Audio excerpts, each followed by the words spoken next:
Yes, indeed. My sister Martha and I've been talking all week about the sermon last Sunday. It's really wonderful, Dr. Harper. That's very gratifying, Miss Brewster. You see, living here next to the church all our lives, we've seen so many ministers come and go. The spirit of Brooklyn, we always say, is friendliness, and your sermons are not so much sermons as friendly talks. Personally, I've always enjoyed my talks with Cardinal Gibbons. Or have I met him yet? No, dear, not yet. Are the biscuits good? Bully! Won't you have another biscuit, Dr. Harper? Oh, no. I'm afraid I have no appetite for dinner now. I always eat too many of our biscuits just to taste that lovely jam. But you haven't tried the quince. We always put a little apple in with it to take the tartness out. No, thank you. We'll send you over jar. No, you keep it here so I can be sure of having your biscuits with it. I do hope they don't make us use that imitation for again. I mean, with this war trouble, it may not be very charitable of me, but I've almost come to the conclusion that this Mr. Hitler isn't a Christian. If only Europe were on another planet. Europe, sir? Yes, Teddy. Point your gun the other way. Gun? Teddy. To the west. There's your danger. There's your enemy. Japan. Why, yes. Yes, of course. Teddy. No, Aunt Abby. Not so much talk about Europe and more about the canal. Well, let's not talk about war. Will you have another cup of tea, dear? No, thank you, Aunt Abby. Dr. Harper. No, thank you. Oh, it's include an apple to make the taste better. By the way, today Mortimer will come here. Yes, I heard it a little from my daughter. I understand he's taking Elaine with him to the theater again tonight. Teddy, your brother Mortimer will be here a little later. Delighted! We're so happy it's Elaine Mortimer takes to the theater with him. Well, it's a new experience for me to wait up until 3 o'clock in the morning for my daughter to be brought home. Oh, Dr. Harper, I hope you don't disapprove of Mortimer. Well, we'd feel so guilty if you did, Sister Martha and I. I mean, since it was here in our home that your daughter and met Mortimer. Of course, Miss Abby. And so I'll say immediately that I believe Mortimer himself to be quite a worthy gentleman, but I must admit that I have watched the growing intimacy between him and my daughter with some trepidation. For one reason, Miss Abby. You mean his stomach, Dr. Harper? Stomach? His dyspepsia, his brother with his soul, poor boy. No, Miss Abby, I'll be frank with you. I'm speaking of your nephew's unfortunate connection with the theater. The theater? Oh, no, Dr. Harper. Certainly he is a dramatic critic, and there are but rumors between critic and the theater. But you need have no fear of that. Why, Mortimer had the theater. Really? Oh, yes. He writes awful things about the theater. Well, now, who do you suppose it is? No, thank you, Teddy. I'll go. Come in, Mr. Brophy. Hello, Miss Brewster. How are you, Miss Klein? Very well, Miss Brewster. What news have you brought me? Call now. We have nothing to report. Splendid. Thank you, gentlemen. At ease. You know Dr. Harper? Sure. Hello, Dr. Harper. We come for the toys for the Christmas fund. Oh, yes. Sit down. Be comfortable, all of you. That's a splendid work you men do, fixing up discarded toys to give poor children a happy Christmas. Don't care about it. It gives us something to do when we have to sit around the station. Teddy, please get the big boss from your room. Charge! How's Mrs. Brophy today? She's been quite ill, Dr. Harper. She has pneumonia. I'm sorry to hear that. Oh, she's better now, a little weak still. I'm going to get you some beef roasting to take to her. Don't bother, Miss Abby. You've done so much for her already. We made it this morning. Sister Martha is taking some to poor Miss Levinsky right now. I want to be a menace. She shouldn't go to all the trouble. Listen, try to stop her or her sister from doing something nice, and for nothing. They don't even care how you vote. When I received my call to Brooklyn and moved next door, my wife wasn't well. When she died and 4 months before, well, if I know what pure kindness and absolute generosity are, it's because I've known the Brewster sisters. Call now. You promised not to do that. But I have to call the cabinet meeting to get the release of those supplies. He used to do that in the middle of the night. The neighbors raised Cain with us. They're a little afraid of him anyway. Oh, he's quite harmless. Suppose he does think he's Teddy Roosevelt. There's a lot of worse people he thinks he was. Well, now, isn't this nice? Good afternoon, Miss Brewster.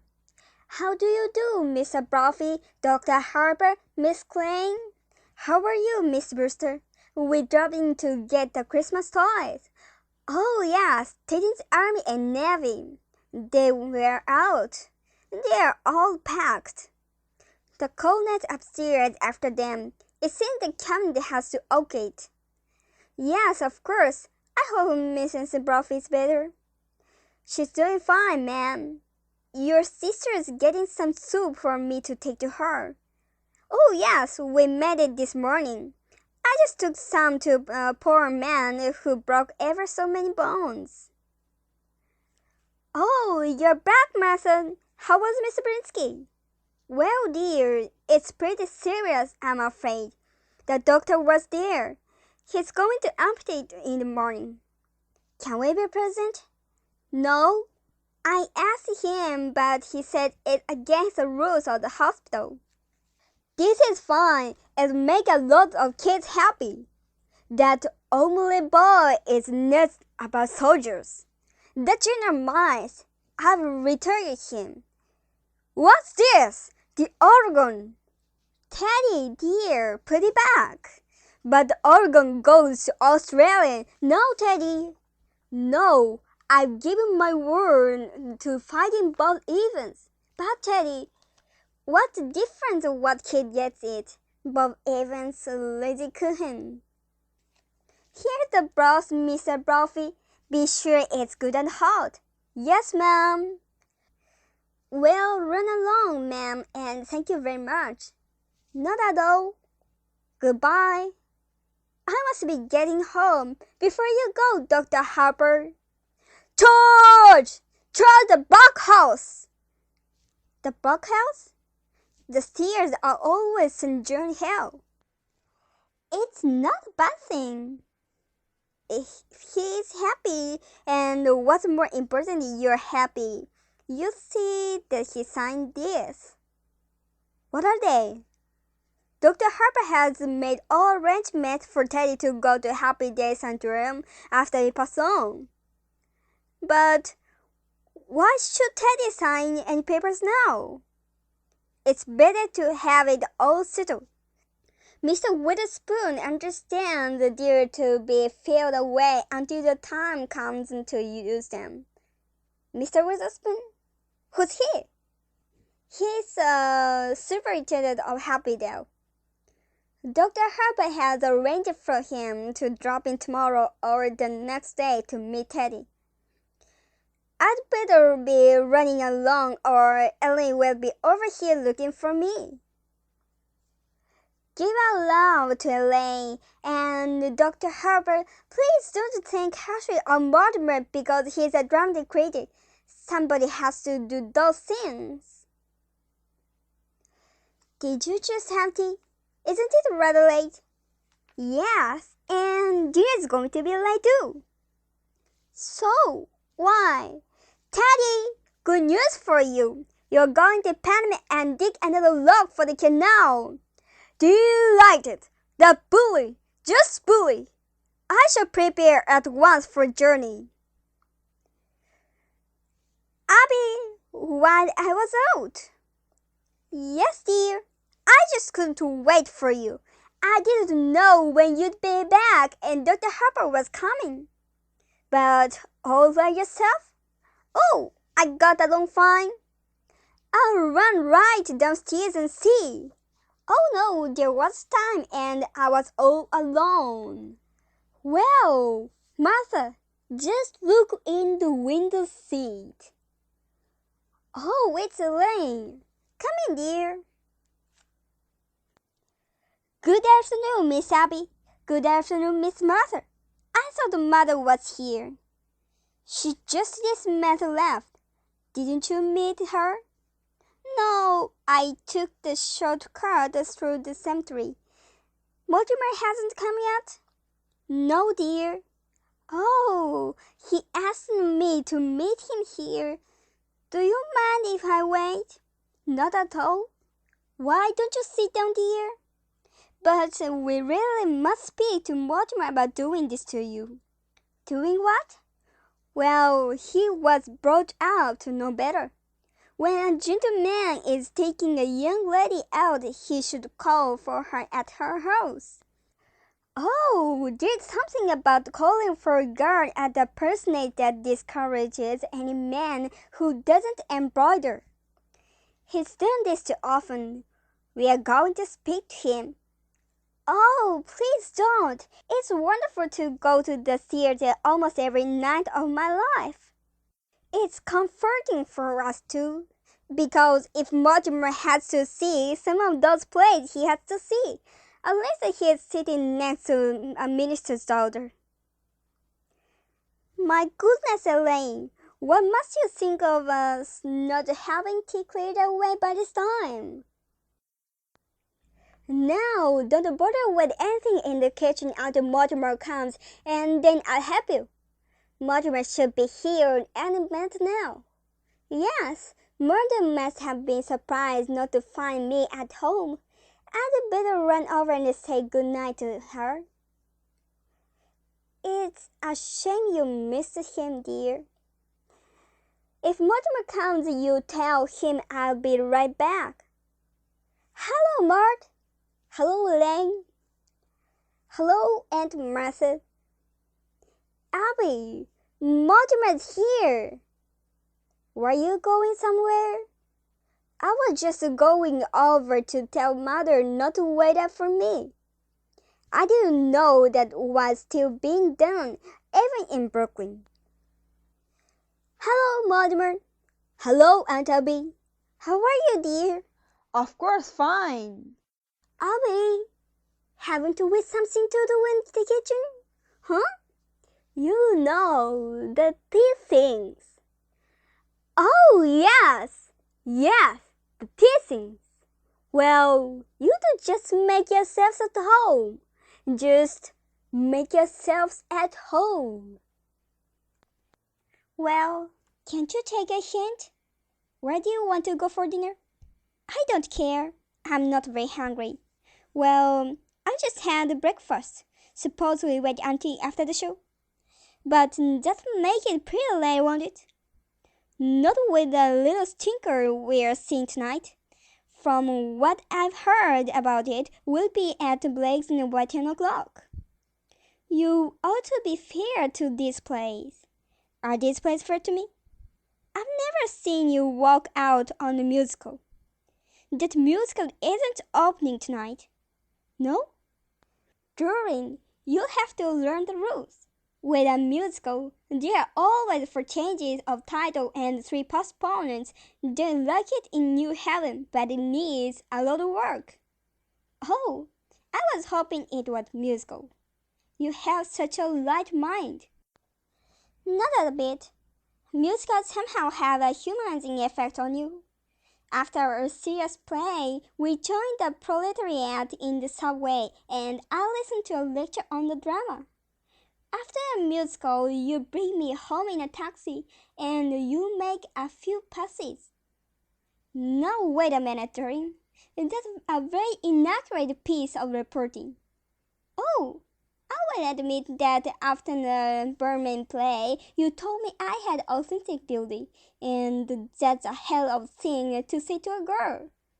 It wasn't until after our first musical you told me I had nice legs, and I have to. For Minister's daughter, you know a lot of life. Where did you learn it? In the choir loft. I can afford to be a good girl for quite a few years yet. And I can't wait that long. Where could we be married in a hurry? Say tonight? Darling, I'll take it over with mother and set the date. No, we'll have to see what's in rehearsal. There'll be a lot of other first nights in October. Aren't you two going to be late for the theater? We're skipping dinner. We won't have to start for half an hour. Well, then I'll leave you two alone to the game.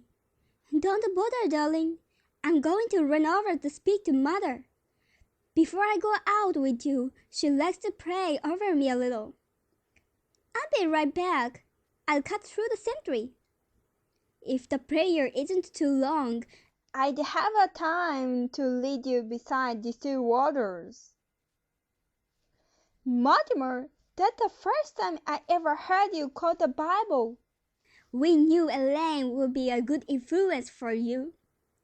Oh, by the way, I'm going to marry her. What? Oh, darling! Martha! Martha! Come right in here! I've got the most wonderful news for you. Mortimer and Elaine are going to be married. Married? Oh, Mortimer! We hoped it would happen just like this. Well, Elaine must be the happiest girl in the world. Happy! Just look at her leaping over those gravestones. By the way, I left a large envelope around here last week. It was one of the chapters of my book on sorrow. Have you seen it? Well, if you left it here, it must be here somewhere.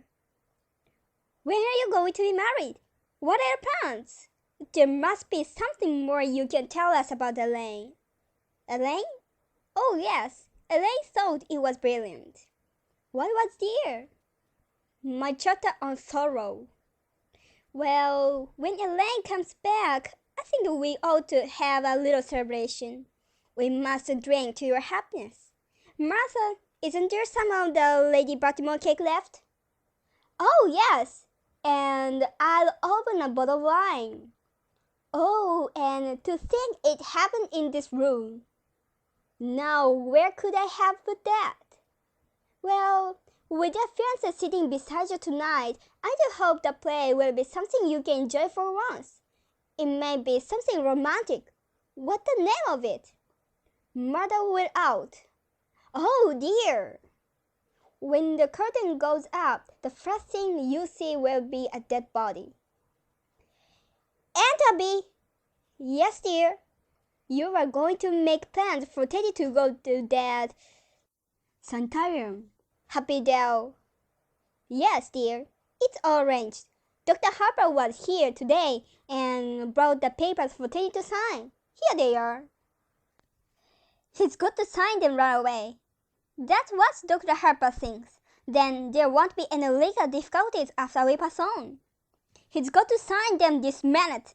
He's down in the cellar. Get him out here right away. There's no such hurry at that. No. When Teddy starts working on the canal, you can't get his mind on anything else. Teddy's got to go to Happy Dale now, tonight. Oh no, dear. That's not until after we are gone. Right away, I tell you, right away.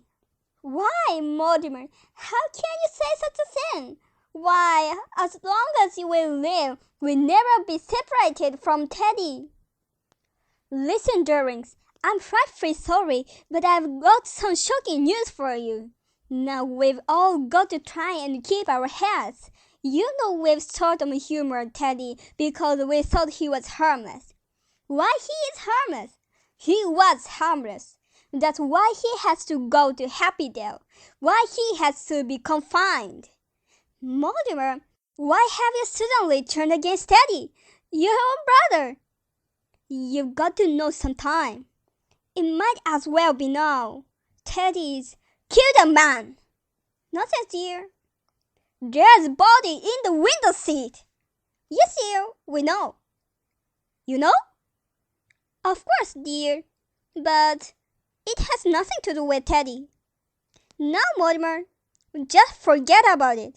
Forget you ever saw the gentleman. Forget? We never dreamed you'd pick. But who is he? His name's Hoskins. Adam Hoskins. That's really all I know about him, except that he's a Methodist. That's all you know about him? Well, what's he doing here? What happened to him? He died. Aunt Martha, men don't just get into window seats and die. No, he died first. Well, how?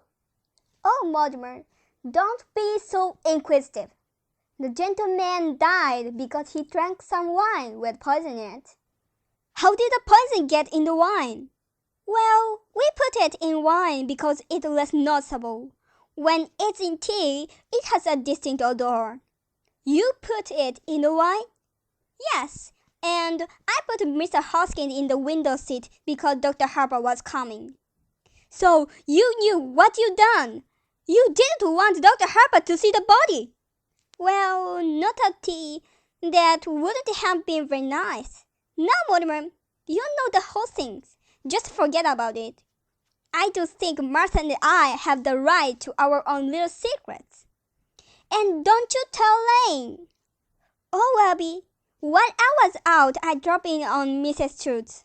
She's much better, but she would like us to take Junior to the movies again. Well, we must do that tomorrow or next day. Yes, but this time we'll go where we want to go. Junior's not going to drag me into another one of those scary pictures. City desk. Hello, do you know who this is? That's right. Say, when I left the office, I told you where I was going, remember? Well, where did I say? Well, it would take me about half an hour to get to Brooklyn. What time have you got? That's right. I must be here. Aunt Abby, Aunt Martha, come in here. What are you going to do? What are you going to do? What am I going to do about what, dear? There's a body in there. Yes, Mr. Hoskins. Well, good heavens, I can't turn you over to the police. But what am I going to do? Well, for one thing, dear, stop being so excited. And for pity's sake, stop worrying. We told you to forget the whole thing. Forget? My dear Aunt Abby, can't I make you realize that something has to be done? Now, Mortimer, you behave yourself. You're too old to be fine off the handle like this. But Mr. Hoskins, dear. Well, whatever his name is, you can't leave him there. We don't intend to, dear. No, Teddy's down in the cellar now digging the lock. You mean you're going to bury Mr. Hotchkiss in the cellar? Oh, yes, dear. That's what we did with the others. No, you can't bury Mr. Others? The other gentleman. When you say others, do you mean Others? More than one others? Oh, yes, dear. Let me see. This is 11. Isn't it, Abby? No, dear. This makes 12. Oh, I think you're wrong, Abby. This is only 11. No, dear, because I remember when Mr. Hoskins first came in, it occurred to me that he would make just an even dozen. Well, you really shouldn't count the first one. Oh, I was counting the first one. So that makes it 12. Hello, it's good to hear your voice. Well, anyway, dear, all down the cell. Shh! I didn't make it. No, you're wrong. I'll tell you all about it tomorrow. Now let's see. Where were we? 12! Yes, Abby thinks we ought to count the first one, and that makes 12. All right. Now, who was the first one? Mr. Mitchell. He was a Baptist. Of course, I still think we can't claim full credit for him because he just died. Must have meant without any help from us. You see, Mr. Mitchell came here looking for Rue. He was such a lovely old man. And then when his heart attack came, and he sat dead in the chair, looking so peaceful, then we could help other lonely old men to that same peace, we would. He dropped dead right in the chair. How awful for you! Oh, no, dear. You see, Teddy had been digging in Panama and he thought Mr. Mitchell was a yellow fever victim. That meant he had to be buried immediately. So we all took him down to Panama and put him in the lock. And that's how all this started. That man walking in here and dropping dead. Of course, we realized we couldn't bend on that happening again. Well, dear, for a gallon of elderberry wine, I take 1 teaspoonful of arsenic, then add a half teaspoonful of strychnine, and then just a pinch of cyanide. Should have quite a kick. Yes, as a matter of fact, one of our gentlemen found time to say, "How delicious!" Well, I'll have to get things started in kitchen. I wish you could stay for dinner. I'm trying out a new recipe. I couldn't eat a thing. I'll come and help you, dear. Well, I feel so much better now. Oh, you have to wait for Elaine, don't you? How happy you must be. Well, dear, I'll leave you alone with your thoughts. Oh, it's you. Don't be cross, darling. Mother could see that I was excited, so I told her about us, and that made it hard for me to get away. But listen, darling, she's not going to wait up for me tonight. You run along home, Elaine, and I'll call you up tomorrow. Tomorrow? You know I always call you up every day or two. But we're going to the theater tonight? No, we're not.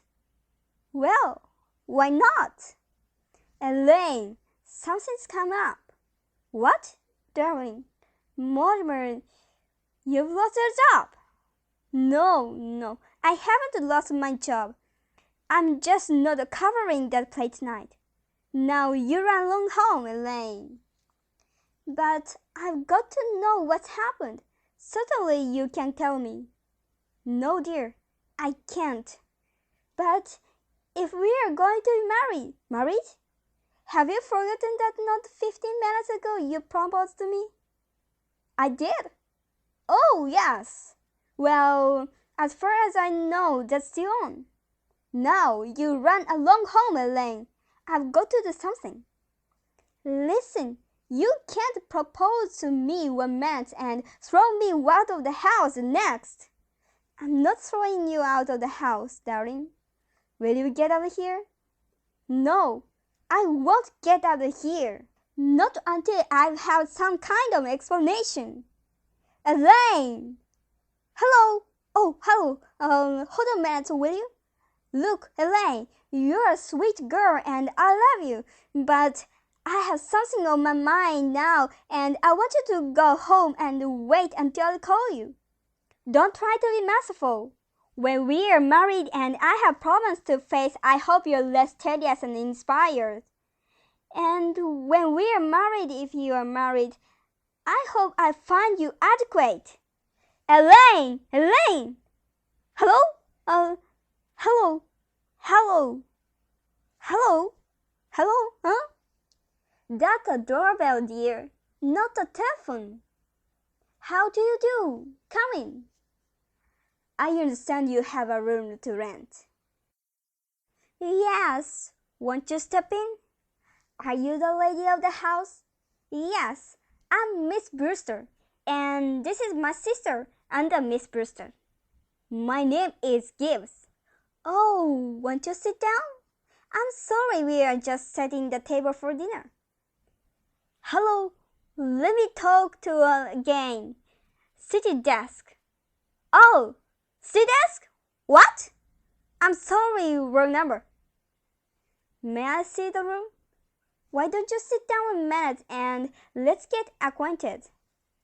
That won't do much good if I don't like the room. Is Brooklyn your home? Haven't got home. Living in a hotel. Don't like it. Hello, C desk. Are your family Brooklyn people? Haven't got any family. All alone in the world. Yup. Well, Martha. Well, you've come to just the right house. Do sit down. Hello, Mort. We got cut off. I can't cover the play tonight. That's all there's to it. I can't. What church do you go to? There's an Episcopal church practical next door. I'm Presbyterian. Used to be. What you're doing in Bermuda? Suddenly I told him he could go to Bermuda. It's my department, isn't it? Well, you've got to get somebody. Who else is around the office? Is there always this much noise? Oh, he doesn't live with us. There must be somebody around the place. Look, how about the office boy? You know the bright one, the one we don't like? Well, you look around the office. Hold on. I'd really like to see the room. It's upstairs. Won't you try a glass of our wine before we start up? Never touch it. We make this ourselves. It's elderberry wine. Elderberry wine? Haven't tasted elderberry wine since I was a boy. Thank you. Well, there must be some printers around. Look, the fellow who sets my copy. He ought to know about what I write. His name is Joe. He's the third machine from the left.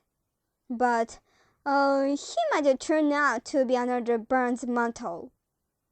Do you have your own elderberry wishes? No, but the cemetery is full of them. No, I'm not drinking, but I'm going to start now. Do you serve meals? We might, but first just see whether you like our wine. Mortimer! Mortimer, not that! Now you've spoiled everything. You can't do things like that. I don't know how to explain this to you, but it's not only against the law, it's wrong. It's not a nice thing to do. People wouldn't understand. He wouldn't understand. Abby, we shouldn't have told Mortimer.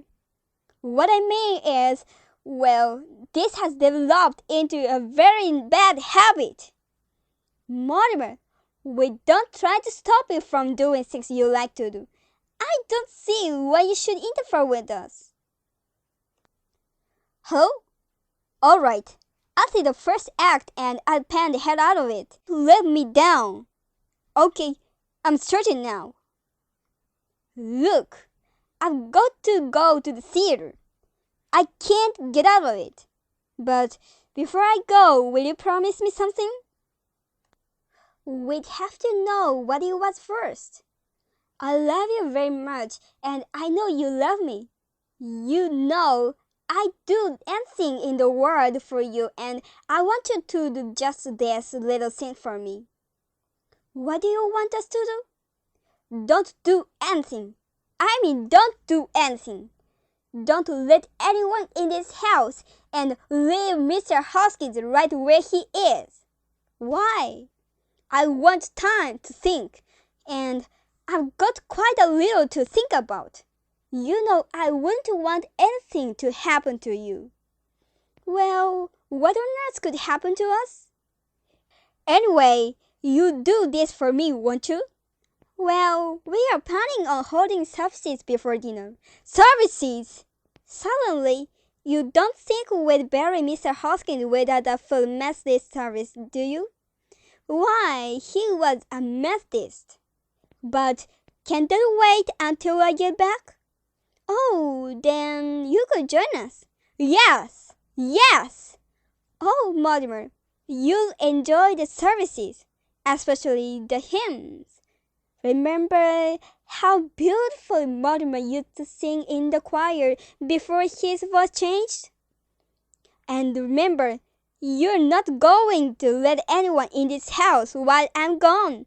It's a promise. Well, oh Martha, we can do that now that Mortimer is cooperating with us. Well, all right, Mortimer. Have you got some paper? I'll get back just as soon as I can. There's a man I've got to see. Here's some stationery. Will it do? That'd be fine. I can save time if I write my review on the way to the theater. Mortimer didn't seem quite himself today. Well, that's only natural. I think I know why. Why? He just become engaged to be married. I suppose that always makes a man nervous. Uncle dear, we promised Mortimer we wouldn't let anyone in. Who do you suppose it is? Wait a minute. Look. It's two men and I've never seen them before. Are you sure? There's a curve at the curb. They must have come in that. Let me look. Do you recognize them? They are strangers to me. We just have to pretend we're not at home. Come in, doctor. This is the home of my youth. As a boy, I couldn't wait to escape from this place. Now, I'm glad to escape back into it. Yeah, Johnny, it's a fine hideout. The family must still live here. Yeah, I'm hungry. Look, Johnny, drinks. As though we were expected. A good omen. Who are you? What are you doing here? Why, Aunt Abby, Aunt Martha, it's Johnson. You get over here. I'm Johnson, your nephew Johnson. Oh no, you're not. You're nothing like Johnson, so don't pretend you are. You just get over here. But I am Johnson, and this is Dr. Einstein. And he's not Dr. Einstein either. Not Dr. Albert Einstein, Dr. Hermann Einstein.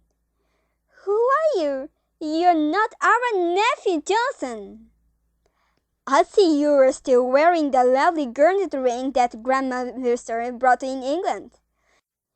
And you, Aunt Martha, still the high collar to hide the scare where grandfather's ashes burned you. His voice is like Johnson's. Have you been in an accident? No, my face. Dr. Einstein is responsible for that. He's a plastic surgeon. He changes people's faces. But I've seen that face before. Abby, remember when we took that little shoes boy to the movies and I was so frightened? It was a face. Easy, Charlie, easy. don't worry, ladies. The last 5 years, I gave Johnny 3 new faces. You see, doctor, you see what you've done to me. Even my own family. Johnny, you're home in this lovely house. How often he tells me about Brooklyn, about this house, about his aunts that he loves so much. They know you, Johnny. You know it's Johnson. Speak to him. Tell him so.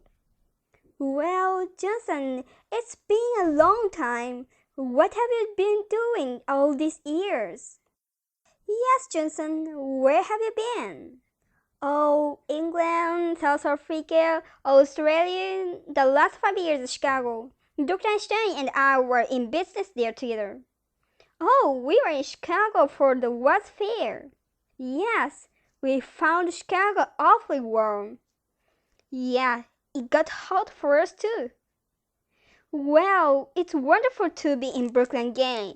And you, Abby, Martha, you don't look a day older. Just as I remember you, sweet, charming, hospitable. And dear Teddy, did he get into politics? My little brother, Doctor, was determined to become president. Oh, Teddy is fine, just fine. And Mortimer's well too. I know about Mortimer. I've seen his picture at the head of his column. He's evidently fulfilled all the promise of his early nasty nature. We are very fond of Mortimer. Well, Johnson, it's very nice to have you seen you again. Bless you, Aunt Martha. It's good to be home again. Well, Martha, we mustn't let what's on the stove boil over. Yes, if you'll excuse us for a minute, Johnson, unless you're in a hurry to go somewhere. Well, Johnny, where do we go from here? We got to think fast. The police have got pictures of the face. I got to operate on you right away. We got to find some place for that. And we got to find a place for Mr. Spinazzo too. Forget Mr. Spinazzo. But you can't leave a dead body in the rumble seat. You shouldn't have killed him, Johnny. He's a nice fellow. He gives us a lift. And what happens? He said I looked like Boris Karloff. That's your work, doctor.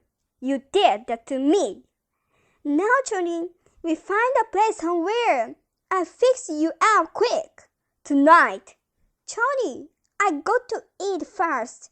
I'm hungry. I'm weak. Johnson, we're glad that you remembered us and took the trouble to come in and say hello. Bet you were never happy in this house, and we're never happy while you were in it. So we just come in to say goodbye. Aunt Toby, I've spent a great many hours regretting the many heartaches I must have given you as a boy. You were quite a trial to us, Johnson. But my great disappointment is for Dr. Stein.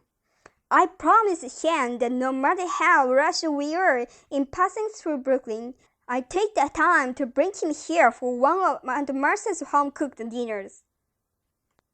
Oh, I'm sorry. I'm afraid there wouldn't be enough. Abby, it's a pretty good-sized pot roast. Pot roast! I think the least we can do is to thank you, Aunt Martha. We stay to dinner. Well, we hurried along. Yes. Oh, Johnson, if you want to freshen up, why don't you use the washroom in Grandfather's old laboratory? Is that still there? Oh, yes, just as he left it. Well, I'll help Martha get things started, since we're all in a hurry. Well, we get a mail on the way.